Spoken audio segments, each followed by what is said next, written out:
Salutare tuturor prieteni!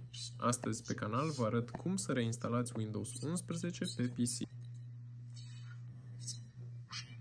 În Windows 11 nu mai e nevoie să intri în BIOS, poți reinstala Windows direct din setări.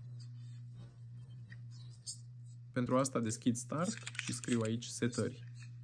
Deschid setările și aici ne interesează Windows Update.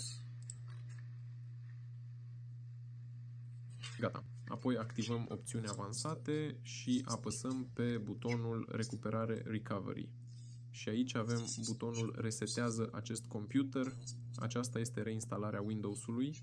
Pentru asta apăsăm Resetează acest PC și apoi rămâne doar să alegem cu ștergerea tuturor fișierelor sau cu păstrarea fișierelor. Și după ce alegem, începem reinstalarea. Începeți reinstalarea, asta e tot. A fost Bever cu voi. Dați like, abonați-vă la canal, pa, pa tuturor!